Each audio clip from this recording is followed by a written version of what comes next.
You may not understand why I write about this seemingly unresolvable plight, but unless I partake in this impossible fight, the less I'm able to rest at all in the midst of the night. It's as if God took all of life's problems combined, shoved them down the hole of my throat and told me to cry, or as if he attached them to my back while being commanded to climb. I don't have the strength left to find the secretive mysteries which compose each grim history, map of the divine. It's not so simple to die when I don't know to whose arms I'll fall or the type of air in which I'll rise, which is why I can't escape, because these questions don't cease relevance when I leave the hell of this worldly place. They're still there, one and the same, as if this whole time they've been waiting for me to walk their way, to shower me with answers too awful to face. Is it too much to crave for one drop of grace, 1 ounce of faith, to fall upon my mortality so I'm not always afraid? I know I can't keep pace with this tormenting confusion so permanently fused in each step of this race.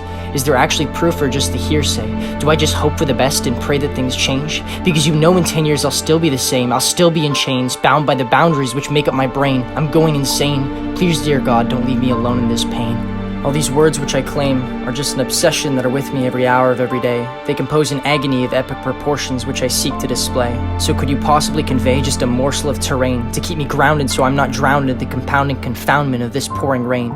Dear Lord God, could you take 1 brief second to come and please mend this mental abyss which I know doesn't conventionally fit, but please consider the context in which that it sits, or how consistently within me it grips. I'm not able to shake its cold fingers so that I could rid the hurt and just live a life so simply sublime, confidently careening in a pool that isn't confined by the looming premonitions or instinctual inhibitions which foreshadow my demise.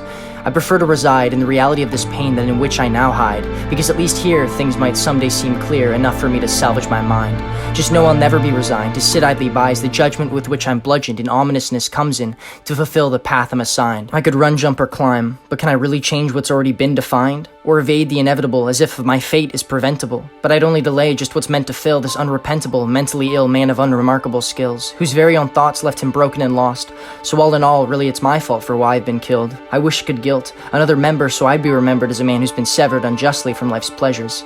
It's amusing to me just how foolish it seems to be gifted with such passion, this hope and these dreams, but to be unable to lift a finger to accomplish their means, because at my core I'm far too hollow to do what I need. And throughout all the sorrow there's no peace left to sleep, no time left for grief. As the end of my days lose the light of sun's heat, I beat the crest of this chest as I feel my heart bleed. And still you won't speak, no matter how long, wide, or deep. I seek for your love which supposedly is supposed to be searching for me. Am I not your lost sheep? Can you not see these 2 feet which wandered away? Just how many ways do I have to rephrase these words which I pray? Each turn that I take brings me unholsteredly closer to the day that I bolster my cold stern gaze so my goal still remains and stays. After years and decades, surpassing kings in their reigns, contrasting time and both space, repeating in rhymes and refrains, in the songs of birds and the patter of rain, when dew falls on the earth and frost clings to grass blades. You said that if a man seeks you, he'll find, or that when he knocks, the door will open. So why am I still crying? And how is this hole in my heart still so dark and broken? And your words remain unspoken as I lie here attempting to accept this world and each of its components. I know that I don't own it, and I understand that it's from your hands that you're loaning this sorrowful time which will never start slowing, never stop flowing as the hands of the clock count down the inevitable imploding of this earth that's eroding. And if one listens closely, you can hear the moaning in its state of self-loathing. Please hear my words before you stone me.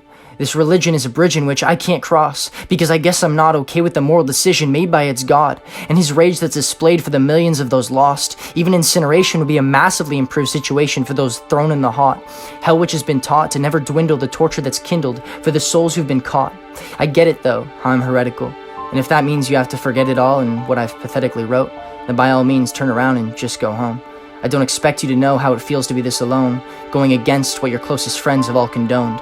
Is a concept I hope you never have to endure on your own. Because without God in my life, I'm totally broke. I didn't leave Christianity because I thought it was dope. I only did it because when I read what was in it, I knew in that minute I couldn't possibly cope.